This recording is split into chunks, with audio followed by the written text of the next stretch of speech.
শোণিতপুৰ জিলাৰ অন্তৰ্গত ঢেকিয়াজুলি আৰক্ষী থানা এলেকাৰ লুলুকাই চৰত যোৱা পথত সংঘটিত হৈছে এক চাঞ্চল্যকৰ ঘটনা।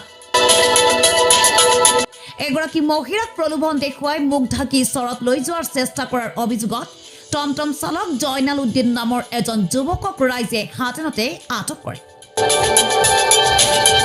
উক্ত ঘটনাটোৱে সমগ্ৰ অঞ্চলজুৰি তীব্ৰ প্ৰতিক্ৰিয়াৰ সৃষ্টি কৰিছে। প্ৰাপ্ত অভিযোগ অনুসৰি লুলুকাই চৰৰ বাসিন্দা জয়নাল উদ্দিনে এগৰাকী হিন্দু মহিলাক বিভিন্ন প্ৰলোভন দেখুৱাই আন্ধাৰৰ সুযোগ গ্ৰহণ কৰি লুলুকাই চৰলৈ নিবলৈ চেষ্টা কৰে। ঘটনাৰ সময়ছোৱাত মহিলাগৰাকীৰ মুখ ঢাকি নিয়াৰ অভিযোগ উত্থাপিত হৈছে। পথত সন্দেহজনক অৱস্থা দুয়োকে দেখি স্থানীয় ৰাইজৰ সন্দেহ হয় আৰু তৎক্ষণাৎ টমটমখন ৰখাই সোধ-পোছ কৰে। ৰাইজৰ সোধা-পোছাৰ সময়ত মহিলাগৰাকীৰ পৰিচয় স্পষ্ট হৈ উঠে। মহিলাগৰাকী হিন্দু বুলি জানিব পাৰি ৰাইজে অধিক সতৰ্কতা অৱলম্বন কৰে আৰু ঘটনাস্থলীত স্থানীয় গাঁওৰক্ষী বাহিনীক খবৰ দিয়ে।